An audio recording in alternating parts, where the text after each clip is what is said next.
زبور 105۔ خداوند اپنے وعدوں کا سچا۔ خداوند کا شکر کرو، اس کے نام کو پکارو، قوموں میں اس کے کاموں کا بیان کرو، اس کا گیت گاؤ، اس کی حمد سناؤ، اس کے تمام عجائبات کا چرچا کرو، اس کے قدوس نام پر فخر کرو۔ خداوند کے طالبوں کے دل شادمان ہوں، خداوند اور اس کی قوت کو طلب کرو، ہر وقت اس کے چہرے کی تلاش کرو۔ اس نے جو عجائبات کیے ہیں انہیں یاد رکھو، اور اس کے کرشموں اور اس کے منہ کی قضاؤں کو بھی۔ اے اس کے بندو ابراہیم کی نسل، اے اس کے برگزیدے یعقوب کی اولاد، وہی خداوند ہمارا خدا ہے۔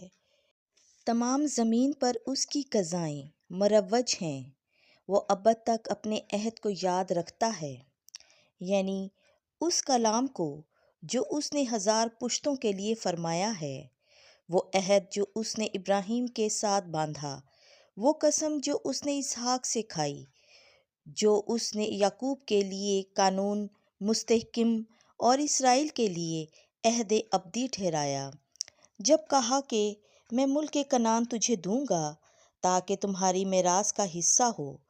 جس وقت وہ شمار میں تھوڑے بلکہ بہت ہی تھوڑے تھے اور اس ملک میں پردیسی تھے، جب وہ ایک قوم سے دوسری قوم میں اور ایک مملکت سے دوسری امت میں پھرتے تھے، تو اس نے کسی شخص کو ان پر ظلم کرنے نہ دیا، بلکہ ان کی خاطر اس نے بادشاہوں کو تنبیہ کی کہ میرے ممسوحوں کو ہاتھ نہ لگاؤ اور میرے انبیاء کو کوئی نقصان نہ پہنچاؤ۔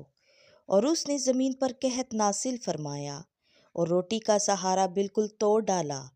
اس نے ان سے پہلے ایک آدمی کو بھیجا تھا، یعنی یوسف کو جو غلامی میں بیچا گیا۔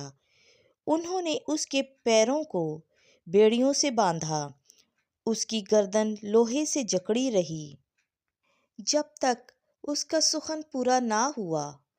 خداوند کا کلام اسے آزماتا رہا۔ بادشاہ نے حکم بھیج کر اسے رہائی دی، اقوام کے حکمران نے اسے آزاد کیا۔ اس نے اسے اپنے گھر کا مختار اور اپنی ساری مملکت پر حاکم ٹھہرایا، تاکہ اپنے ارادے کے مطابق اس کے امراء کو تربیت دلائے۔ اور اس نے بزرگوں کو حکمت سکھائی۔ پس اسرائیل مصر میں داخل ہوا اور یعقوب ملک کے حام میں مسافر رہا، اور اس نے اپنی امت کو نہایت بڑھایا اور انہیں اس کے مخالفوں سے زیادہ قوی کیا۔ اس نے ان کے دل کو برگشتہ کیا کہ اس کی امت سے نفرت کریں اور اس کے بندوں سے دغا بازی کریں۔ اس نے اپنے بندے موسیٰ کو بھیجا اور ہارون کو بھی، جسے اس نے چن لیا تھا۔ انہوں نے ان کے درمیان اس کے کرشمے اور حام کی سرزمین میں عجائبات دکھائے۔ اس نے تاریکی بھیجی تو اندھیرا ہو گیا، پر انہوں نے اس کے کلام سے خلاف ورزی کی۔ اس نے ان کی ندیوں کو خون بنا دیا اور ان کی مچھلیوں کو مار ڈالا۔ ان کے ملک میں مینڈک بھر گئے، یہاں تک کہ ان کے بادشاہوں کی 4 دیواری میں بھی آ گئے۔ اس نے حکم فرمایا تو مکھیوں کے غول آ گئے اور ان کی تمام حدود میں مچھر پھیل گئے۔ اس نے ان پر بارش کے بدلے اولے برسائے، ان کے تمام ملک میں دہکتی آگ نازل ہوئی، اور اس نے ان کے تاکوں اور انجیروں کو مارا، ان کی حدود میں ان کے درختوں کو توڑ ڈالا۔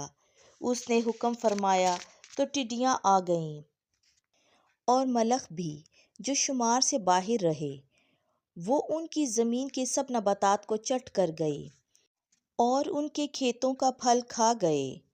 اور اس نے ان کے ملک کے سب ان پیلوٹوں کو مارا جو ان کی پوری شہنوری کے پہلے پھل تھے، اور وہ انہیں چاندی اور سونے کے ساتھ نکال لایا، اور ان کے قبیلوں میں ایک بھی کمزور شخص نہ تھا۔